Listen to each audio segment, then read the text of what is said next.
You are watching United Pentecostal Church Word in Season out of Season.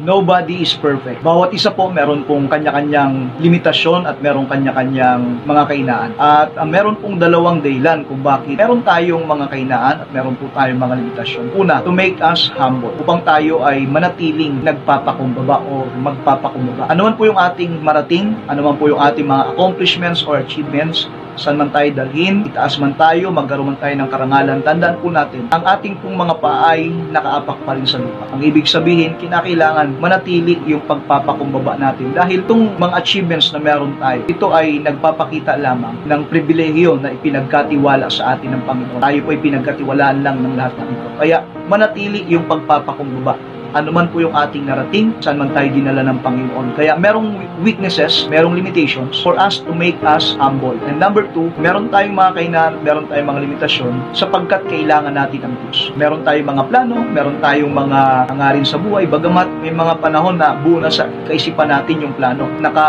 Set na po ang lahat pero hindi pa rin natutupad. Ang ibig sabihin, meron talaga mga kahinaan, meron talaga mga limitasyon na nagpapahayag lamang na kailangan natin ang Diyos. Now, marami pong tao sa atin pong panahon ngayon na hindi na po nagpapatuloy, nawawala na ng gana, tinatamad at hindi nagsisikap dahil sa mga kahinaan at limitasyon. Nangingibabaw po yung feeling of unworthiness and feeling of low self-esteem. Tandaan po natin, hindi dapat natin tuldukan ang magagawa ng Diyos sa buhay po natin dahil lang sa ating mga kahinaan at dahil lang sa ating mga limitasyon.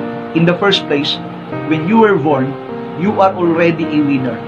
You are already an overcomer despite of your weakness and limitation. Don't let your weakness in you affect the greatness in you. Nung pinili po ng Panginoon ang kanyang mga hinirang, ang kanyang mga alagad, kakaiba yung proseso ng ating Panginoon Kristo sa proseso po o standard ng mundong ito.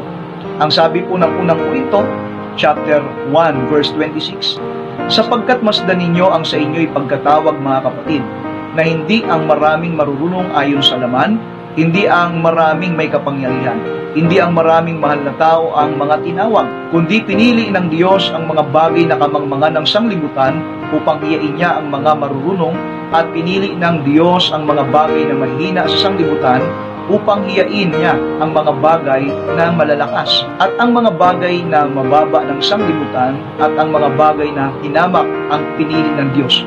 Oo, at ang mga bagay na walang halaga upang mawalang halaga ang mga bagay na mahalaga, upang walang laman na magmapuri sa harapan ng Diyos. Ito yung proseso, kaparaanan ng Panginoong Kristo ng pagpili niya sa kanyang mga hinirang. Hindi ayon sa standard ng mundo. Ang sabi nga, kabaliktaran sa standard po ng mundo. Bakit po ganito? Meron pong tatlong dahilan. Una, upang hiyain niya ang mga marunong at malakas ng sanlibutan ito. Upang nang sa ganon, kung ano man ang accomplishment na magawa ng mga hinirang ng Diyos, ito ay dahil sa kapangyarihan ng Panginoon. Hindi dahil sa kanilang sariling galing, hindi dahil sa kanilang sariling karunungan. Pangalawa, ang tiningnan ng Diyos, yung kanilang kakayahan, hindi po yung kanilang kahinaan.